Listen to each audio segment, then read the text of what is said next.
Boa noite, querido irmão. Boa noite, querida irmã. Aqui estamos nós, exatamente para o nosso programa Em Comunhão.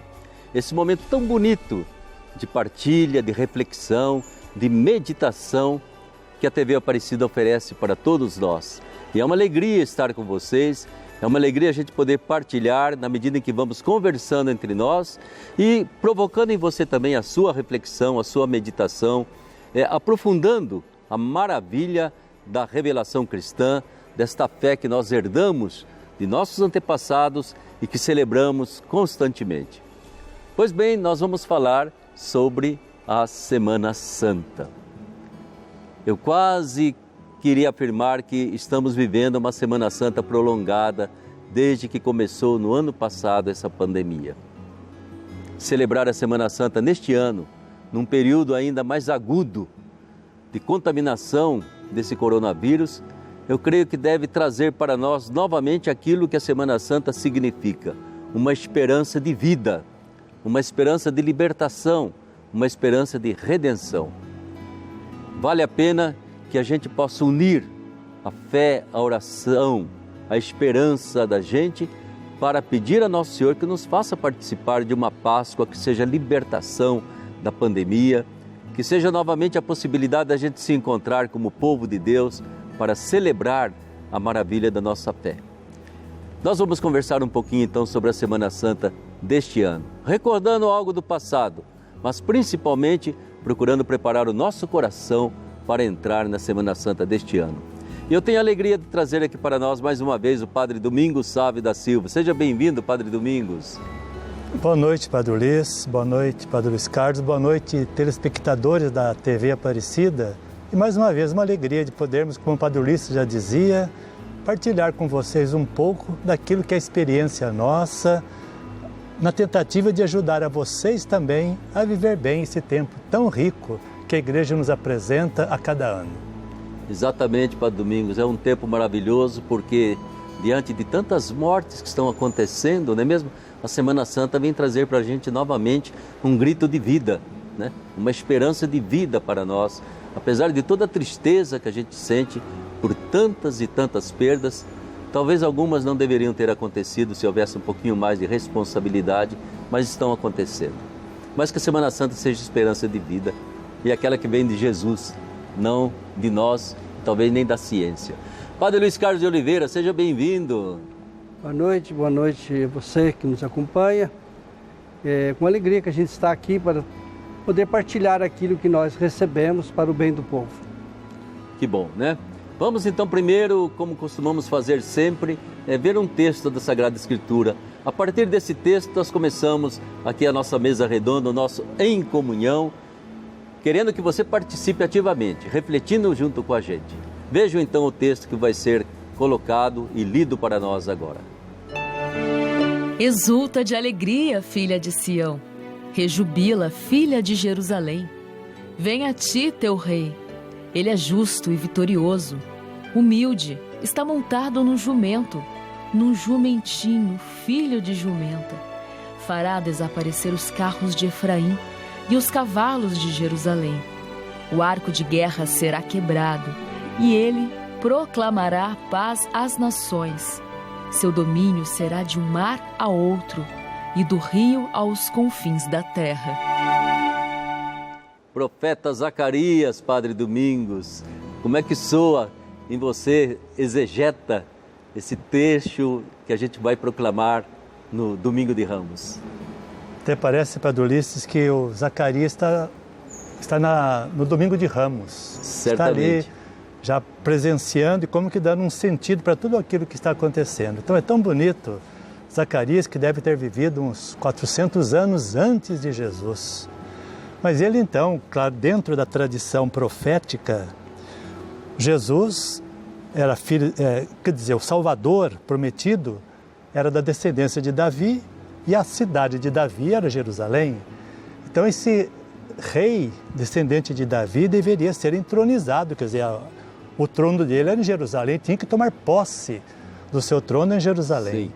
E aí os evangelistas vão usar esse texto mostrando exatamente que Jerusalém se alegre, cante de alegria porque está vindo o seu rei vitorioso tomar posse do seu reino. Mas agora é interessante, então Jesus, ele é o primogênito de uma multidão de irmãos. Então com Jesus, de fato, o Pai vê acontecendo a humanidade que ele sempre sonhou. E esse primeiro, né, o primogênito, o primeiro irmão nosso, aquele que abre o caminho, ele entra assim em Jerusalém como rei, mas um rei montado num jumento. Se nós formos olhar, por exemplo, lá no livro dos reis, sim, por exemplo, Adonias era um dos filhos de Davi que estava querendo suceder o pai Davi, mas ao mesmo tempo havia o Absalão que queria também. Então estava uma briga ali. O Davi já bastante enfraquecido e tudo mais.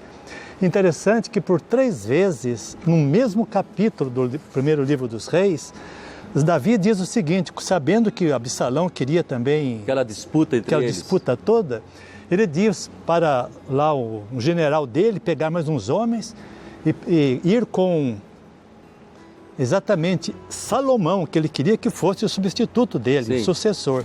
Vá, coloque na mula do rei, 3 vezes diz isso, antes de levar a Gion até o profeta que o ungisse sucessor de Davi. Então, o importante, o sucessor mesmo, o rei, para valer, ele vinha montado numa mula. Quer dizer, era a mula que era de Davi, agora passa a ser a mula do sucessor. E agora Jesus, em vez de entrar numa mula, quer dizer, como até diz o texto, sim, ele entra vitorioso, mas ele é o quê? Ele é o rei da paz, ele vai levar paz para todas as nações, quer dizer, não é um rei que vai acabar com tudo, com seus inimigos, ele vai semear a paz. Então nós vemos que até nesse sentido de Jesus entrar em Jerusalém, tomar posse, e ele vai tomar posse na cruz, né? Ali que está o trono de Jesus, não é? Ali está o rei Jesus Nazareno, o rei dos judeus. Ele já entra montado num jumentinho que era no tempo a cavalgadura dos pobres, dos simples, como diz o texto. Ele é humilde, ele é simples e vem inaugurar, digamos, o reino da paz. Então é realmente uma profecia, uma leitura que Zacarias faz do seu tempo, das expectativas que ele tinha, iluminada pelo Espírito de Deus, para quando de fato viesse, sim, o Messias, realizador das promessas de Deus. E Jesus já quebra de imediato, não é mesmo? Qualquer identificação entre ele ser rei e os demais reis que existem. Porque os demais entravam gloriosos em cavalgaduras de guerra, né? E ele entra exatamente em cima do jumentinho, né? E aí os discípulos não poderiam jamais ter imaginado que ele iria tomar posse pregado numa cruz. Eu acho que já entra esse contraste que Jesus estava sentindo, o que ia acontecer com ele, a tragédia toda.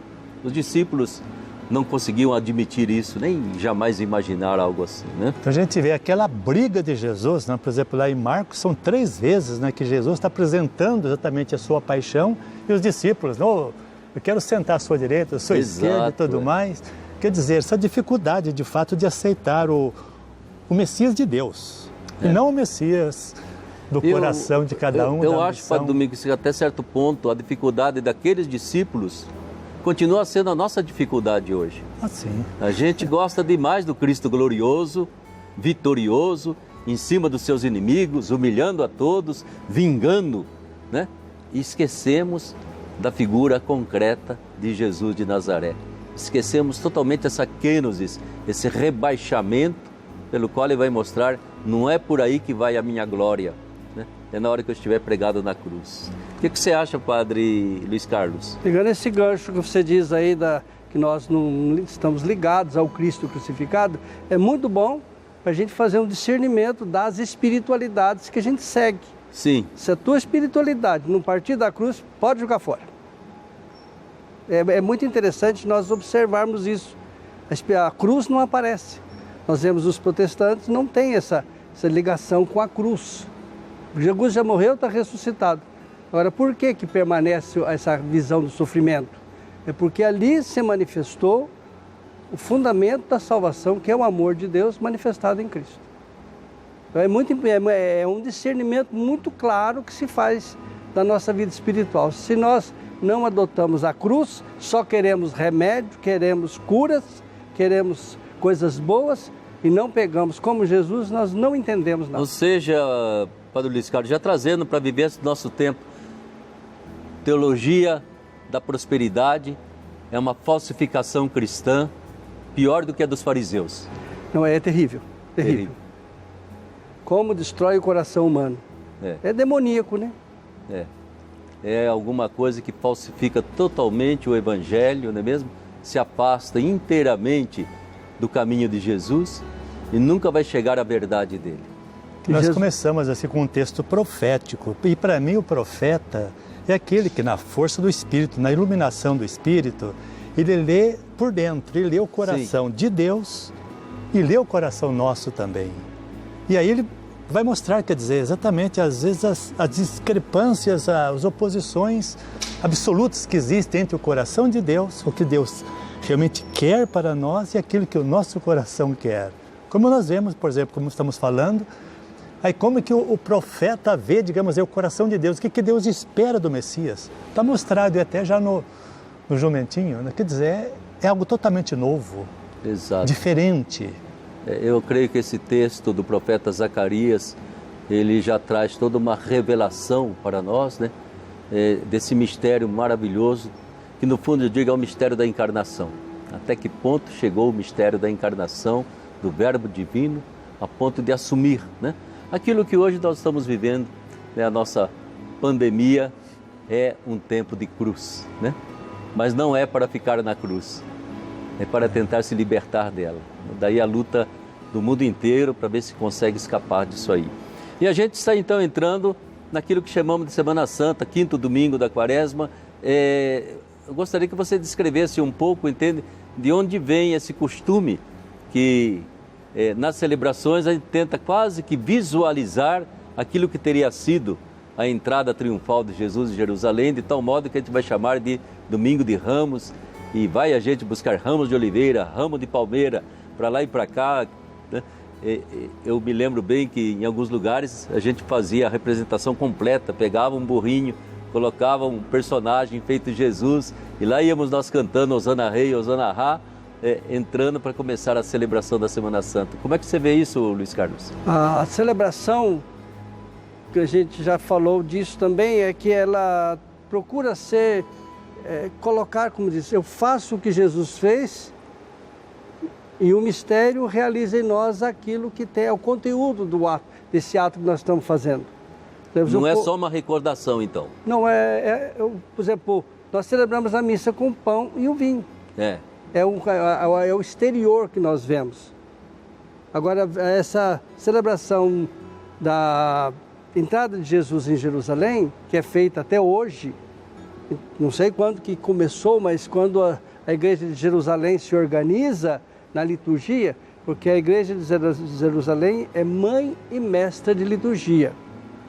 Então é ali que começou realmente a se formar o estilo de Semana Santa que nós temos. Tudo isso nos veio um pouquinho daquilo que uma vez você se referia a uma peregrinação de Etéria, que foi lá, quase que filmou tudo aquilo, ou descreveu tudo aquilo para a gente, e o Ocidente começa então a repetir, cada um na sua casa ou na sua igreja, aquilo que ela descreveu como sendo, olha, lá em Jerusalém eles fazem assim.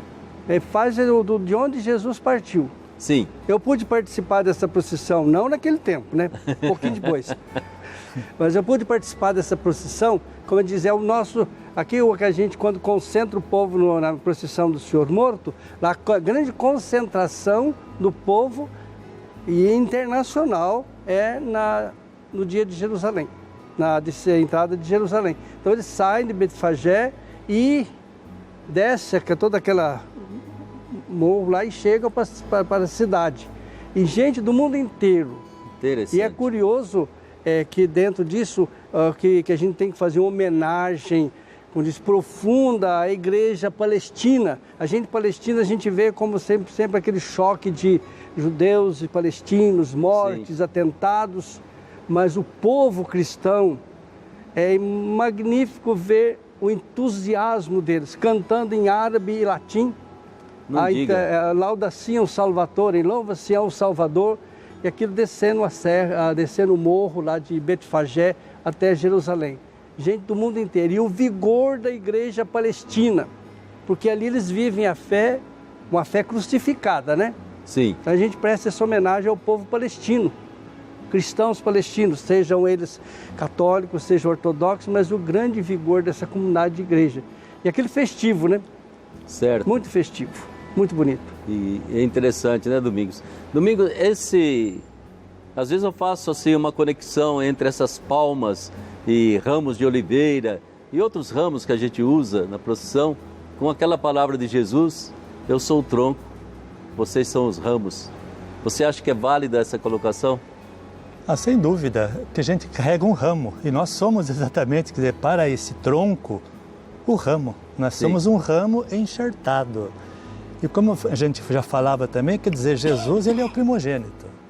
Claro que podemos dizer assim, o primogênito, quer dizer, então ele é o primeiro, e todos nós somos o segundo, o terceiro, o quarto, quer dizer, mas a partir de Jesus, ele é caminho, ele é vida. E por isso até que ele é verdade, ele é tudo, né? Quase que num segmento, mas acho que é bonito isso também, quer dizer, como que eu me levando, né, assim, nessa entrada de Jesus, eu me levando como ramo que eu quero, quer dizer, seguir o primogênito, eu quero quase que me enxertar na vida do primogênito, né? É muito bonito, assim, essa interpretação que você faz, né, de ramo, né? De palmeiro, de oliveira, muito bonito, realmente. Num certo sentido, Jesus sente a solidariedade daqueles discípulos, né, com ele, embora depois eles vão sentir medo, angústia, vão até fugir, mas no primeiro momento há uma solidariedade, é um caminhar junto com Jesus, né? Talvez estivesse sonhando, né, Luiz Carlos? A gente vai agora dar o golpe de Estado aqui, talvez estivesse sonhando com isso. Os discípulos mesmo sonhavam isso, né? Mas aqui tem um detalhe muito interessante, que Santo André de Creta, que na leitura do Dia de Ramos, na liturgia das horas, ele traz que o povo veio com ramos, estendeu os seus mantos para que Jesus passasse. Agora nós estendemos aí vem a passagem, nós estendemos os ramos, estendemos nosso coração, a nossa vida para que Jesus faça esse caminho de salvação. Mas é a passagem espiritual do festivo que se torna um sacramento, né?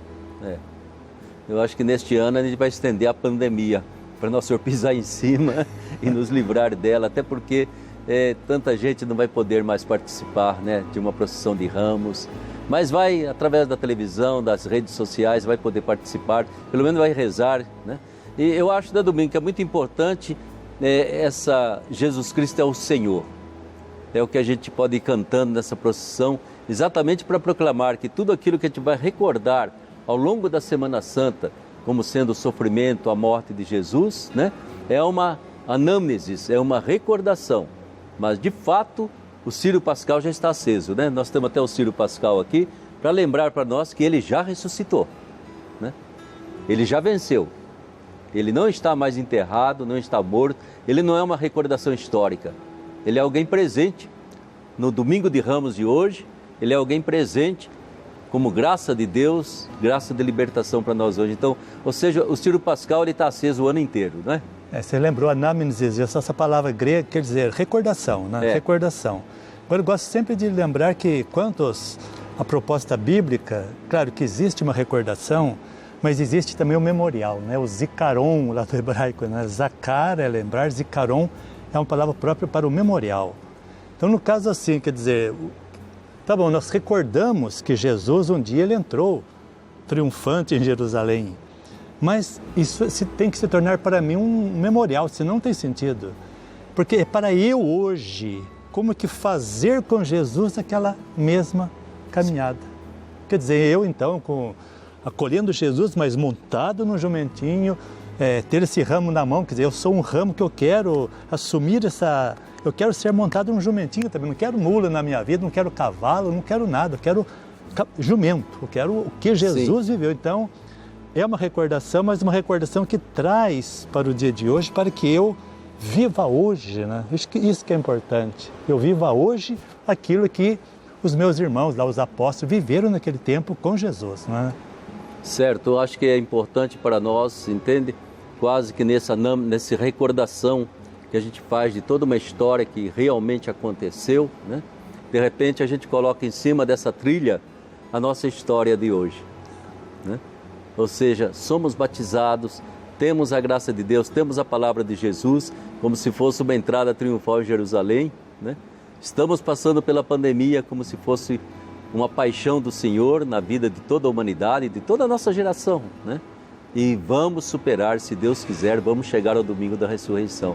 É como se, em cima daquilo que Jesus vivenciou em união profunda com o Pai, sem nunca perder a esperança, vivenciamos nós hoje.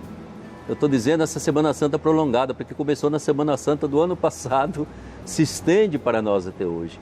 Então é importante que, num certo sentido, vamos vivenciar a Semana Santa como sendo já a solidariedade de Jesus, que já vivenciou tudo isso que agora a história trouxe para nós. A nossa Semana Santa prolongada, esse tempo que está nos custando, assim, tanta provação, talvez tristeza, tantas mortes, tantas perdas, tanto sofrimento. Mas não esqueça, coloque isso em cima desta vida de Jesus, recordando a vida dele, porque então a gente vai vencer assim como ele venceu. Estávamos conversando sobre Domingo de Ramos, ou quinto domingo da Quaresma, que inicia com essa procissão de ramos. Mas é interessante que, passado esse momento, essa proclamação, essa pequena procissão, de repente parece que se fecham essas portas e se abre uma nova porta e nós entramos diretamente na paixão de nosso Senhor Jesus Cristo. Como que é essa passagem, Padre Luiz Carlos? A celebração de Ramos é festiva e a Sim. própria missa, então aquela festividade do povo cantando, começa a missa. Então, naquele momento, a gente até sugere, coloque o ramo assim bem escondido, que as crianças normalmente fazem desordem com ele, Sim. né? Coloca o ramo e nós vamos começar na segunda dimensão, que é a paixão. Então, nós temos a missa de Ramos, é uma missa triste, vamos dizer, fechada no sentimento que já ouvimos a paixão. Então, a glorificação que começamos na Semana Santa virá na glorificação da ressurreição. Então mostra que a morte de Jesus não é um fim, não acaba ali. Sei. Mas temos aí, ela vai até a ressurreição, que é a grande festa da vida de Jesus. No fundo, ali a Semana Santa toda é como se fosse um grande dia de celebração da Páscoa, né? É celebração pascal sempre, né? É porque toda missa é Páscoa, né? Então Páscoa. Você tira essa mentalidade que agora Jesus vai morrer aquele dia. Não, já morreu. Nós celebramos agora a nossa vez. Como a gente dizer, Jesus já fez a vez dele, agora nós, pelos ritos sacramentais, Eucaristia e pelo todo ano litúrgico concentrado nesses dias, como Semana Santa, realizamos a nossa parte. Nós participamos da paixão, morte e ressurreição de Jesus. Mas como se faz isso? Através desse dom ministerial, porque a paixão, morte e ressurreição de Jesus são para sempre. Então nós entramos no mistério. Se não me engano, Luiz Carlos, a gente então troca o paramento, coloca o paramento vermelho, né? Ali a igreja superou a história de usar paramento preto, porque dava a impressão de luto. Jesus está enterrado, está morto, para dizer, não, é uma questão de amor. É uma oferta do sangue dele por nós. Realmente era a celebração, Cristo morre. Então houve uma passagem dos mistérios celebrados por Cristo para a condição somente humana. Porque Jesus redimia pela paixão. Mas temos a ressurreição. Então na Sexta-feira Santa era assim, nós ainda vimos isso, que o padre fazia a celebração da Sexta-feira Santa com paramentos pretos, a capa magna preta. Seria morte. Depois, mas por que passou para o vermelho? Porque ali morre, é um mártir. É o que dá o sangue para a salvação. Então nós celebrando um mártir. Aquele que deu a vida, deu sangue para nos salvar. Isso.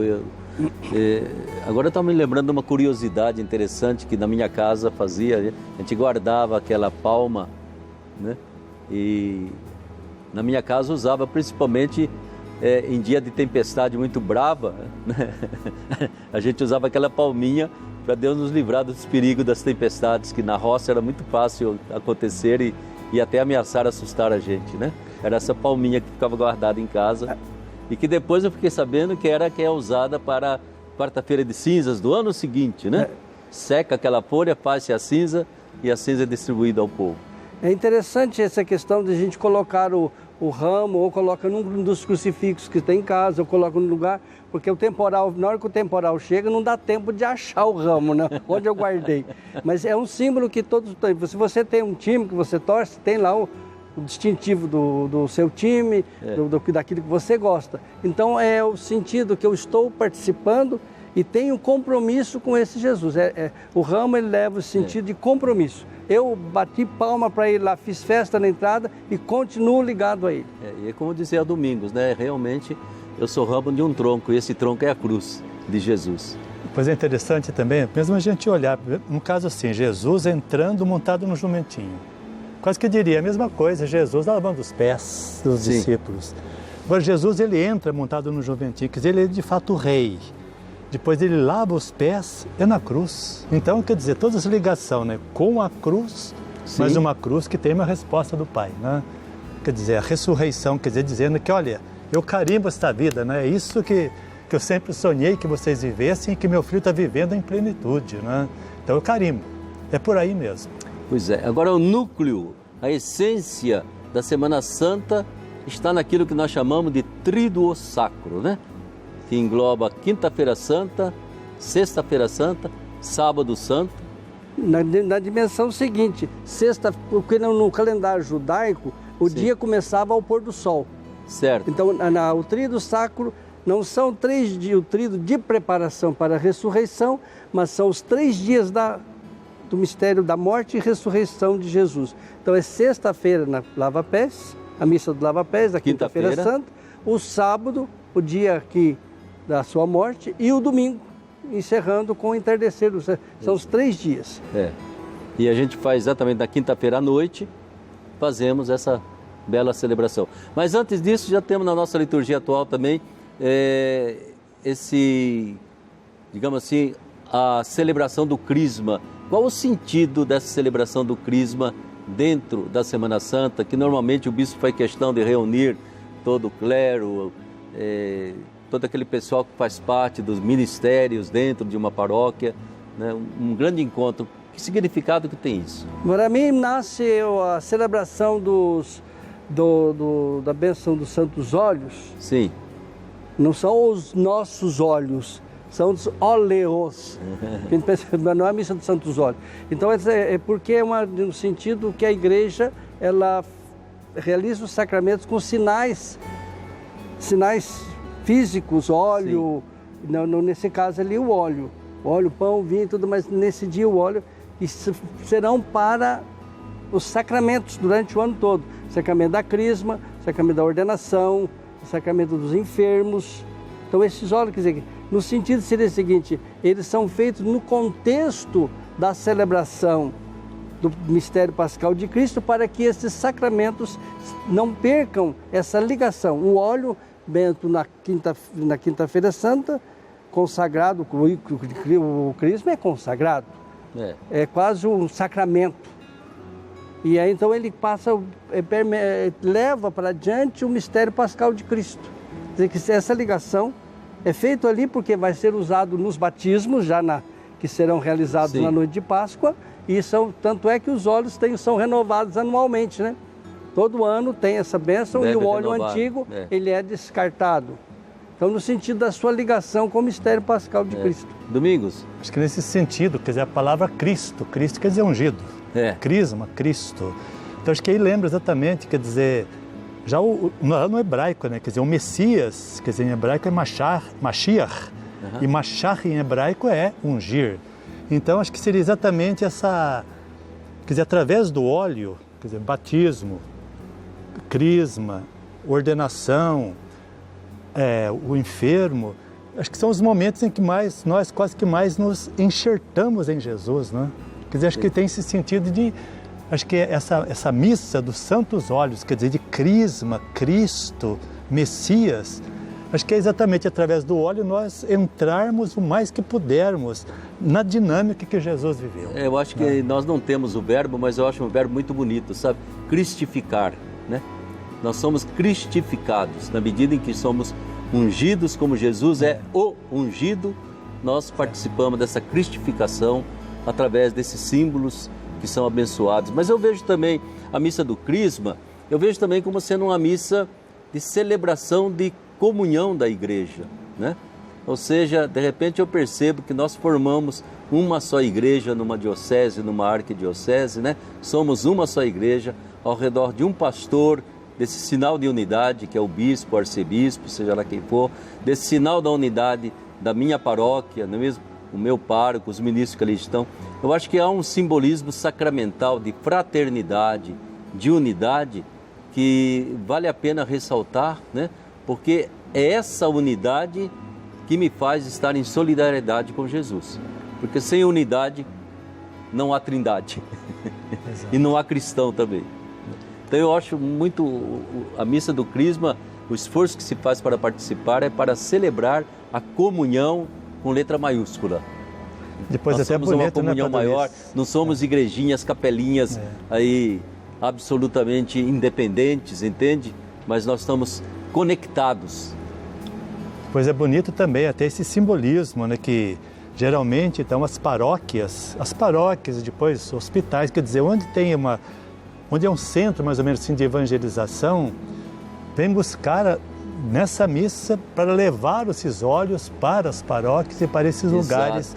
Né? Quer dizer, é o sentido exatamente de, a partir de um centro, então se difunde exatamente essa força de Jesus Cristo, né, Messias ungido, para os ungidos, que somos todos nós, né, os batizados. Eu creio que é muito importante esse sentido de comunhão, Domingos, até porque a gente vive um tempo assim, entende, de certas polarizações, né? Falta de comunhão com o meu bispo, com o meu papa. Então é tão importante esse significado de dizer, eu pertenço a uma igreja católica apostólica romana, entende? Eu não tenho que pegar a minha brasinha, a minha fé e fazer o meu foguinho de lado, entende? Com a minha ideiazinha. Eu pertenço a um credo que é comum a todos nós, né? Mas vamos entrar na Quinta-feira Santa, já ali na celebração da noite, né? Que é uma celebração bonita, festiva. Quais são as características, Luiz Carlos, dessa celebração da Quinta-feira Santa? Acho que a característica fundamental que tem lá, que é um rito único durante o ano todo, do lava-pés. Por que lava-pés? Porque o lava-pés, ele significa, levar a Eucaristia à realidade. Que a Eucaristia não é para ter um gozo espiritual, é para mim assumir o compromisso de Cristo, que na cruz ele lavou os pés da humanidade, ele lavou a humanidade inteira. Mas São Pedro vai dizer, né? Então me lava o corpo. Não, quem já faz parte da igreja, como já está lavado, já está limpo. Então o lava-pés significa serviço. Então a Eucaristia, a Quinta-feira Santa, também diz, ela resume aquilo que vai ser sexta, e sábado e domingo. A morte e ressurreição. E o que é o mistério de Jesus Redentor? É serviço. O serviço é o fundamental, que Jesus veio fazer esse serviço de salvação, e é o fundamental da vida cristã. Para mim, eu acho que é importante o lava-pés, porque é o momento em que Jesus institui aquilo que poderia chamar de hierarquia cristã, que não é hierarquia de poder, infelizmente passou depois da hierarquia de poder, mas é uma hierarquia de amor, né? Em que se eu sou mestre, eu lavo os seus pés, é assim que eu quero o meu reino. Ministérios, serviços e não disputa de poder, né? Então a missa começa exatamente com a proposta de uma estrutura ou uma instituição que lava os pés uns dos outros, né? E não que põe uma coroa na cabeça, um trono na mão, um cetro na mão e vai comandar todo mundo. Eu acho que a importância dessa celebração poderia provocar um pouco mais a nossa vivência cristã, a nossa hierarquia, o nosso clericalismo. Deveria ser uma provocação muito forte, não acha, Domingos? Sem dúvida, né? E depois também até penso que é uma pena isso, a liturgia fazer isso com a gente, né?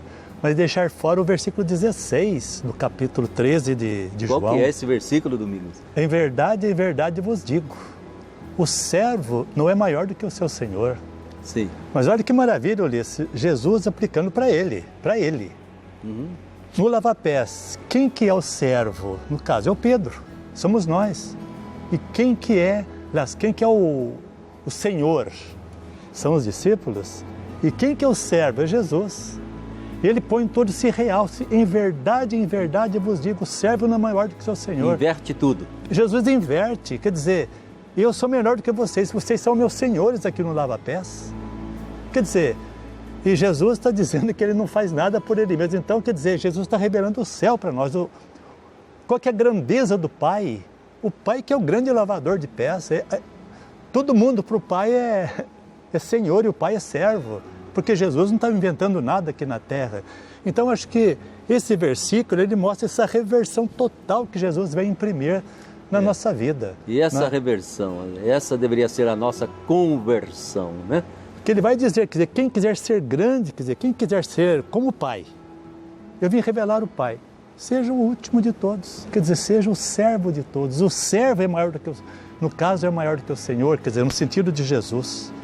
Então é uma pena que esse versículo, que termina no versículo 15, para que não põe o 16, que é um estouro de Pronto, sabedoria. Eu, quando celebrar agora, você acrescentar o versículo 16 também, porque ele é importante. Nossa. E principalmente esse apelo de conversão, porque a tentação que nós temos como igreja e como igrejas, todas as denominações cristãs, é a maldita tentação do poder, da hierarquia como poder, e não como lava-pés, né?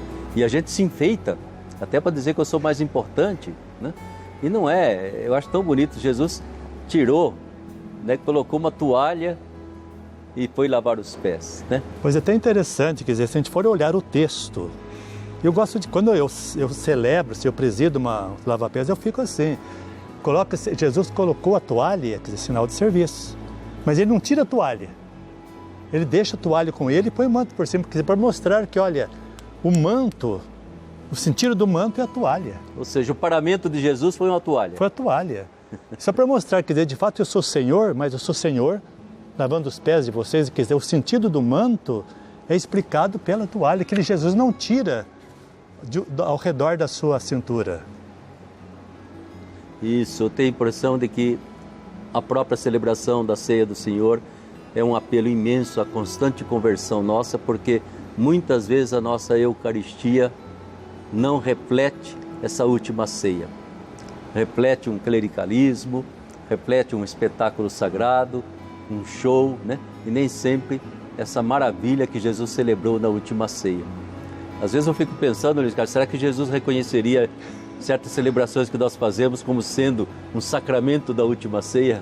É muito arriscado aquilo que a gente faz somente para promover a própria pessoa. Sim. Então a gente se coloca no lugar de Deus. Essa é a tentação.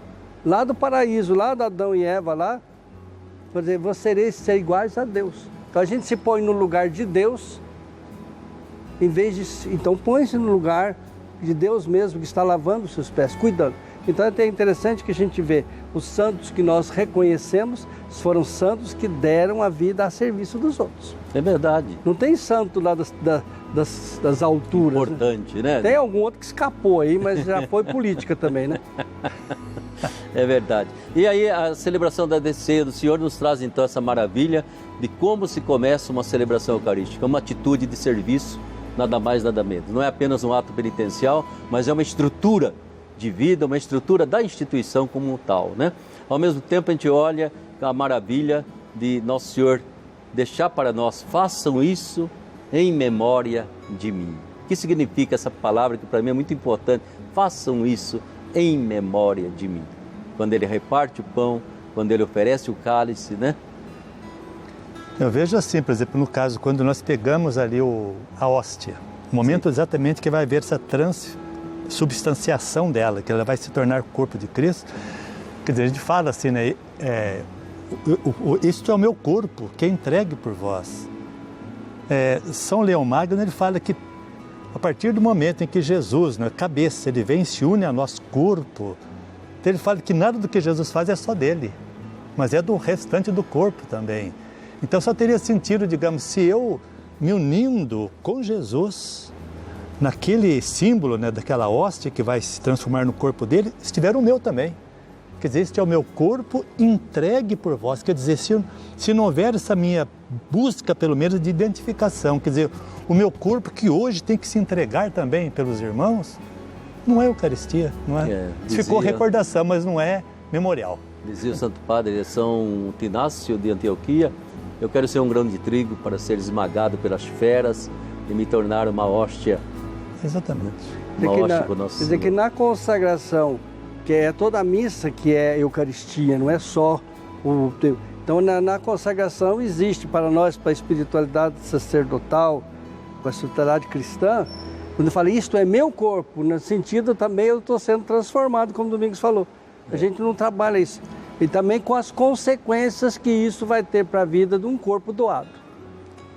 Importante, então. Nós estamos aí nesse tríduo sacro que começa exatamente com um lava-pés, e esse lava-pés vai acabar sendo uma crucifixão violenta, uma entrega da vida totalmente por Nosso Senhor, né? Ao mesmo tempo que a gente celebra a ceia do Senhor, nós estamos celebrando sempre a ressurreição, a Páscoa, né? Aqui está o meu corpo, aqui está o meu sangue que eu entrego por vocês, em cada missa, em cada Eucaristia, né? Eu acho que é tão importante a gente não pensar apenas em abrir a boca e receber uma hóstia consagrada, mas a gente pensar nessas palavras de Jesus, né? Aqui está meu corpo, aqui está meu sangue, que eu estou entregando aqui e agora por você, pela sua salvação, pela sua vida. Por isso que a Eucaristia é o ápice, é o ponto mais alto e é a fonte de toda a nossa vivência cristã, de toda a nossa espiritualidade, de toda a nossa identificação com Cristo. Ser cristificado com Ele é tornar-se uma hóstia viva junto com Ele.